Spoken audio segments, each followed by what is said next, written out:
everything that we were taught by this evil, wicked empire that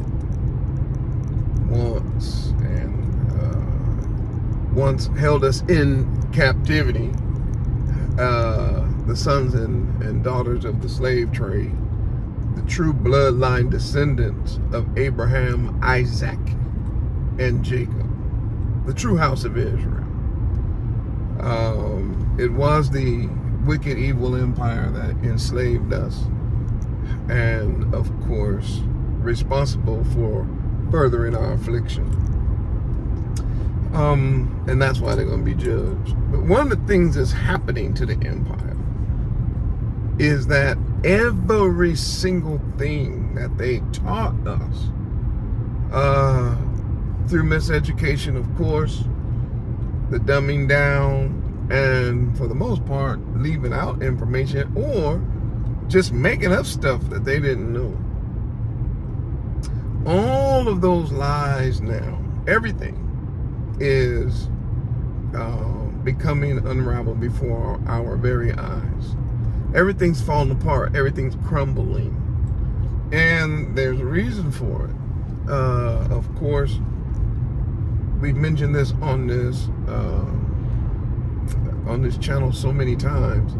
It's because of the judgment that Yah is going to and is judging the great whore of the Revelation, which is no doubt the universal so-called Christian church and all of her whore daughters, according to the Bible, and those who committed adultery with her. All of them are being cast in the bed of fornication together, and they are being judged by our King, and the truth is coming out. The reason that I wanted to finish this video is to give you again another insight to this this dissolving of this empire. This decaying empire is falling, and it's very interesting to look at the different things that are coming unraveled. When I first started this video, I thought I was going to jump right into something, but you know what? I'm going to go ahead and say what's on my mind, because most of the time I'm being prompted, so let me go on and do it. One of the reasons that the powers that be, the European white supremacist evil empire that has ruled the world, one of the reasons that they've been so successful at doing it is because primarily they were able to move in the darkness. They were able to move in ways that people really couldn't see. They could go to places that didn't have cameras. They could go to places, of course, in those times they didn't have cameras, they didn't have cell phones, they didn't have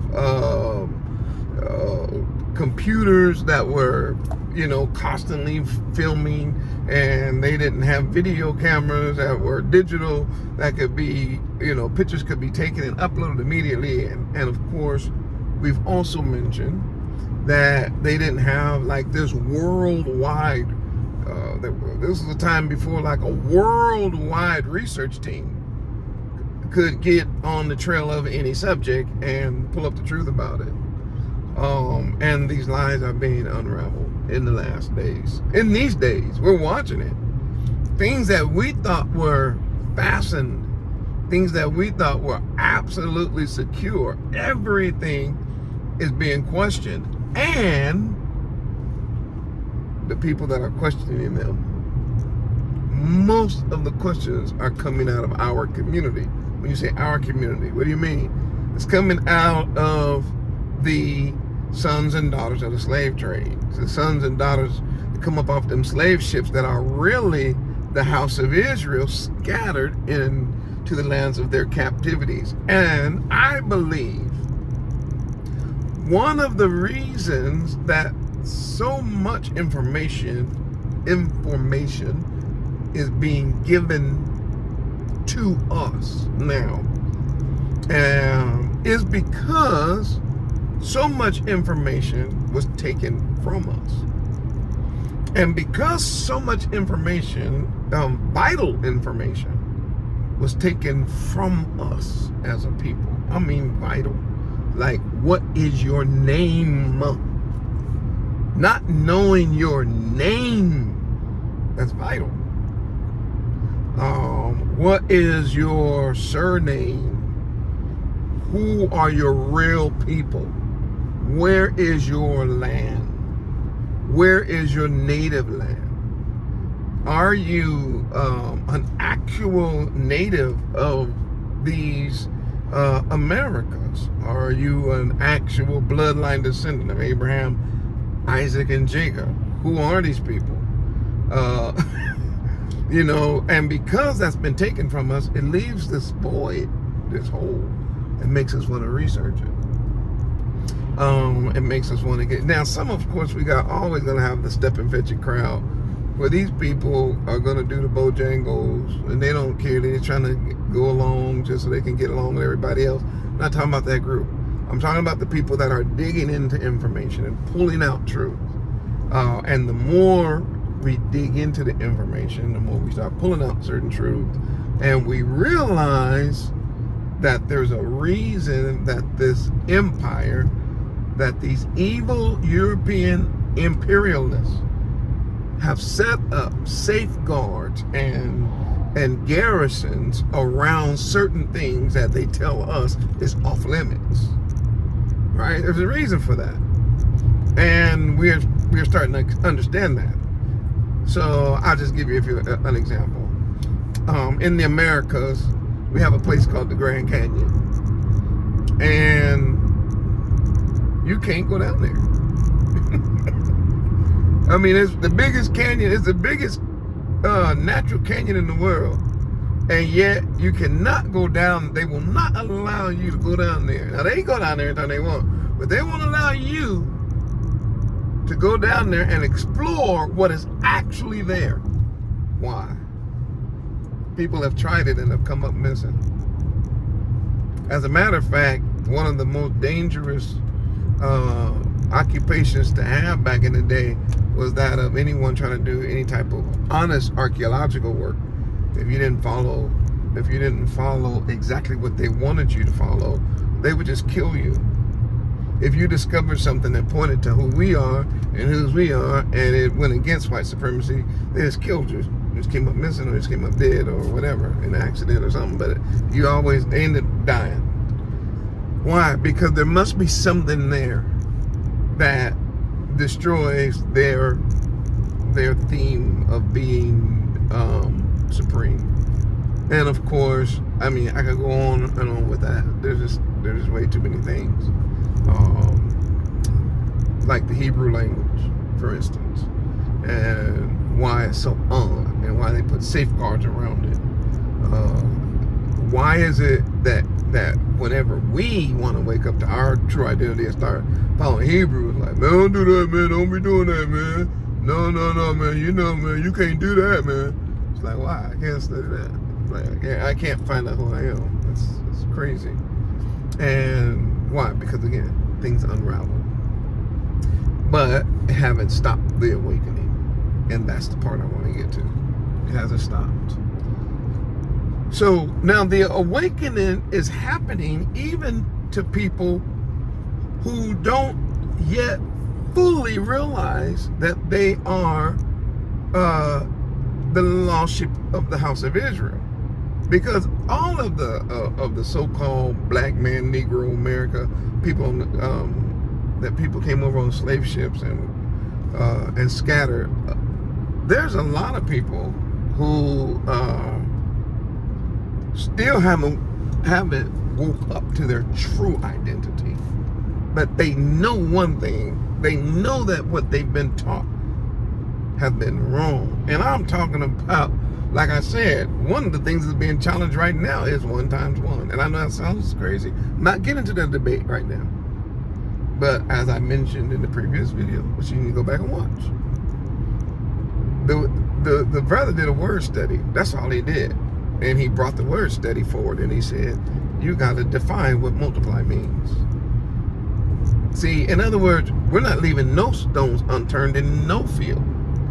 You know what I mean? You're going to have to explain everything. We're not just we're not just going to take the idea from you when you say, don't touch this, and then we're just not going to touch it.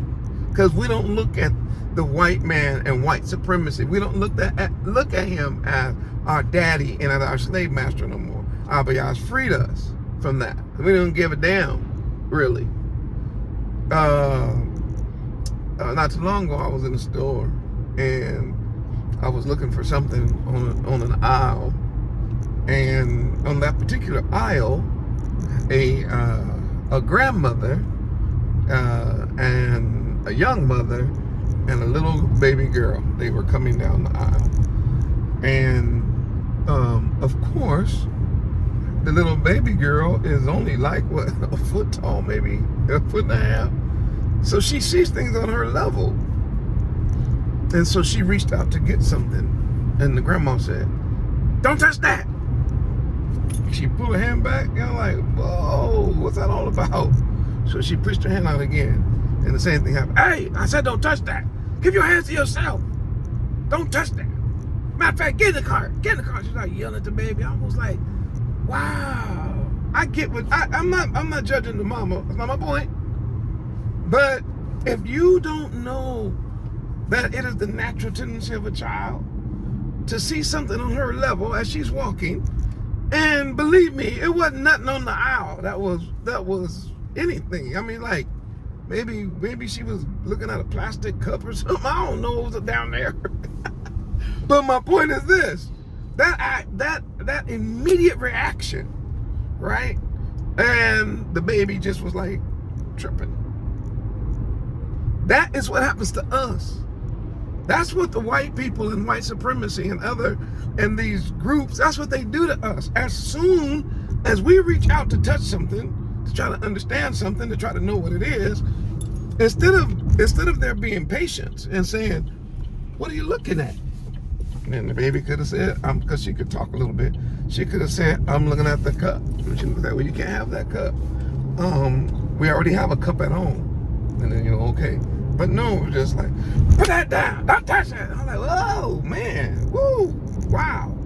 And it just reminded me of the way we are being treated here. It's the way we get treated whenever we try to look at something. Now, like I said, I know that's a crude illustration. I just want you to get the point of the way the empire believes they have a right to tell us what we can touch and what we can't, what we can see and what we cannot, what we can know and what we can't, what we can experience and what we can't, what we can research and what we can't. And this idea that you can't do it. Why? Because we said, and because we, white supremacists, we, the empire, we, the power that be, have set it up already to where you are going to obey us. Whenever you get a couple people say, man, who are you? I don't know who you think you are. Telling me as a grown man, I can't research something. And then they'll say, well, then we'll kill you. Now that's, again, one of those things where, okay, well, eventually people get to the point where they say, okay, then I'd rather die than to be under your rule. I'd rather die than to be under your command for another day. I'd rather die than live like a slave for another moment. I want to be free. And for the best of our ability, we're going to try to be free, right? That whole thing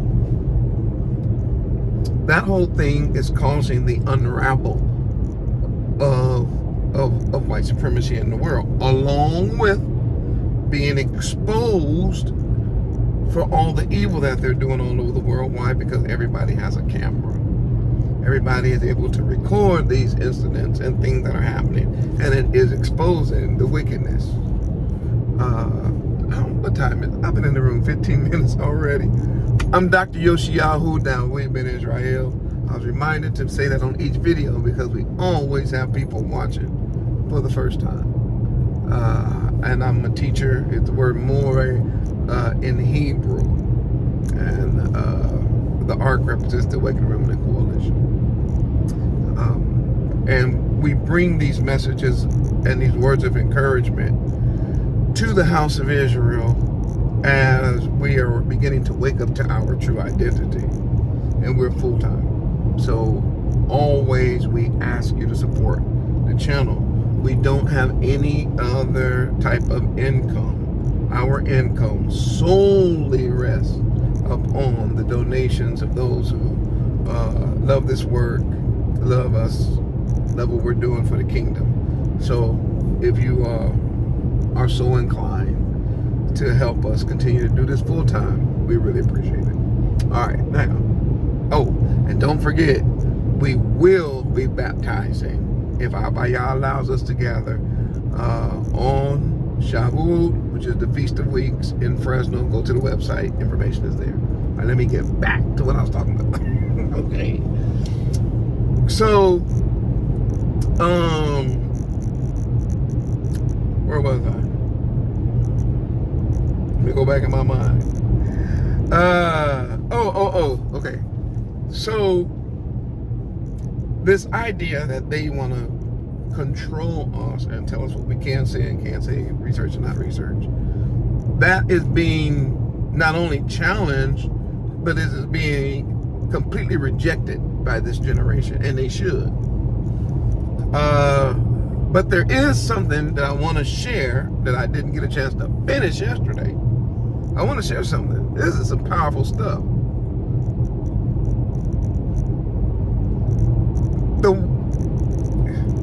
The one thing that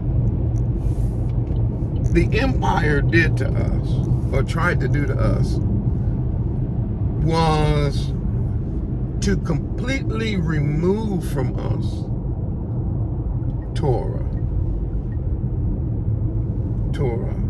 which is the teachings and the instructions of Yah. And I like what one brother said. He said the original meaning of Torah also represents a pathway. So it's a way of life. It's a path of life. It's the righteous path, right? So Torah is the righteous path, and what all the powers have done against us. They don't care if other people keep Torah. They only have a problem when we keep the Torah. Why? Because it connects us. It connects us to our King. Ooh, I'm starting to feel something already. All right, I can't do that right now. I just want to finish the video.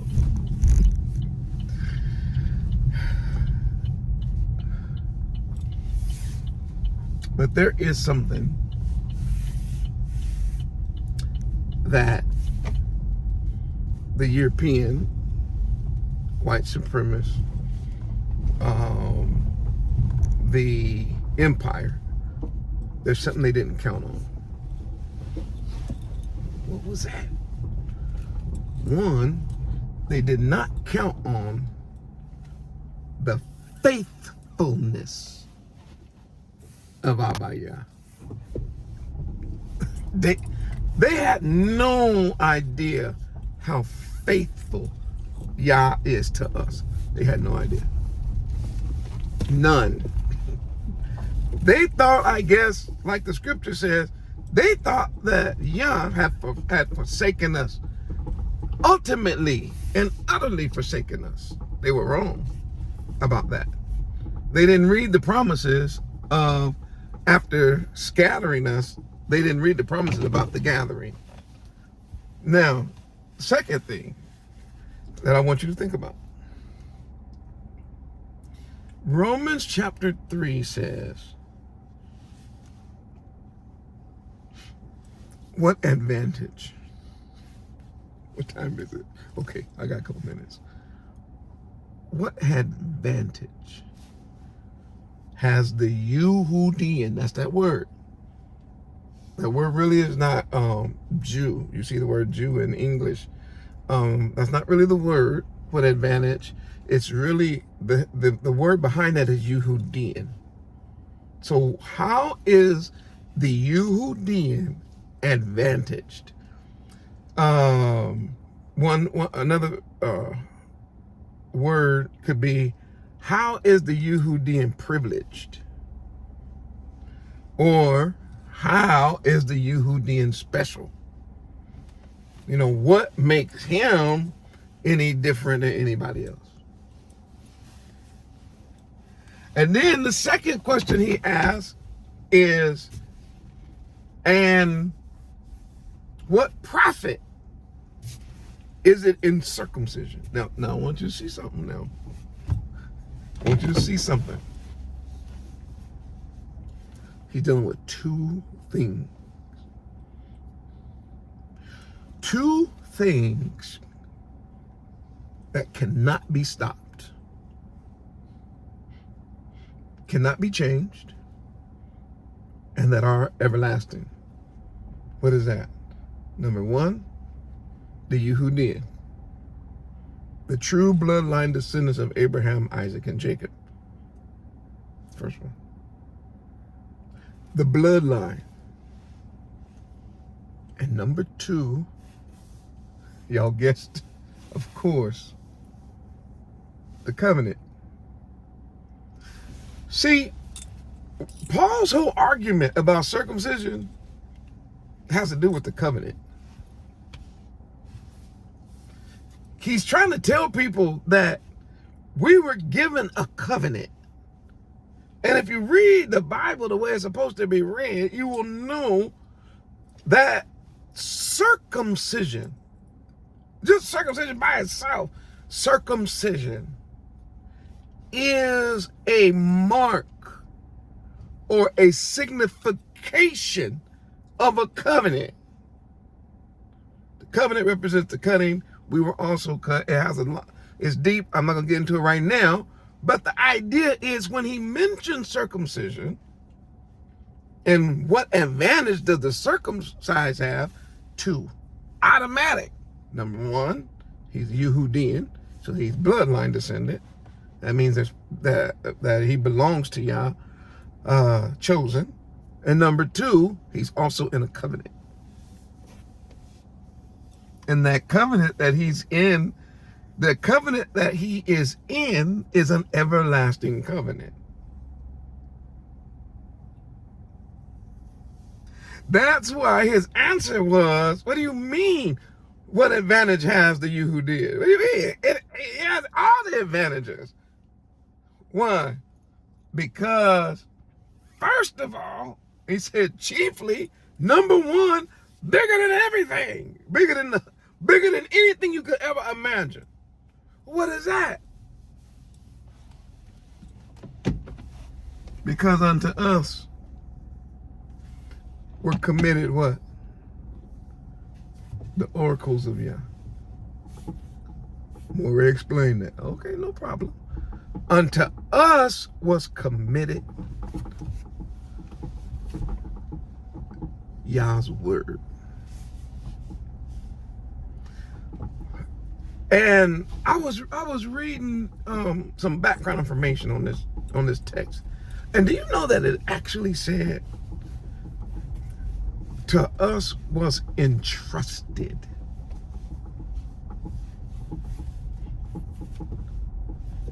Yah's word. Can you imagine that? Of all the people on earth that Yah could have given his word to, he entrusted us, one group of people, the house of Israel, with his word. And this is what the Europeans, this is what the empire, this is what white supremacy, this is what the whole world is afraid of. They are afraid that the very people of the book are going to return to the Elohim that gave them the book. Because once the people of the book of the word of Yah turn to the word of Yah. Once they do that, it's over. That's the very last thing that is to happen in the timeline according to the Bible. The remnant returns to the word.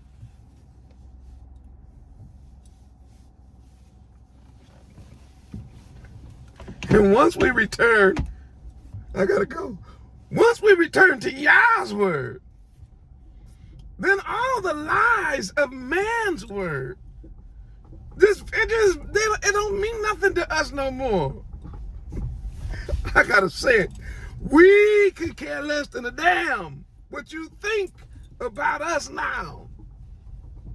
When we got his word back, he done gave us a Torah. We don't care what you say. We see you and all the leaders of the world and all religions. We see the world now as only two groups. Those that are telling the truth and them that are lying. That's it. I gotta go. I'm gonna go. I just I wanted to just share that. I know it's getting dark on me quick. But I wanted to share that. We could care less because Yah already told us let Yah be true and every man a liar. So once we've come to the conclusion that you a liar, we're gonna challenge everything. Because you lied about everything. First you lied and then tell us who, man, I can go on. I'm not gonna do that right now. This is food for thought. I want you to just think for a moment why they are so against you turning back to the word. Because it's yours in the first place. And they know that based on prophecy, once the remnant wakes up to the truth and Yah gathers his remnant, that's the end of the empire, of the evil empire. And that is the beginning of his reign. It's getting dark out here. Toda Rabbah. Hopefully these words stirred up some thought. Y'all know I'm not done with it. The sun just went down on me. But what we'll do is we'll pick it up at another time. All right? And we'll try to finish this thought. Hopefully tomorrow. All right? Until then, support the work of the Ark. One love. Got to go. Shalom.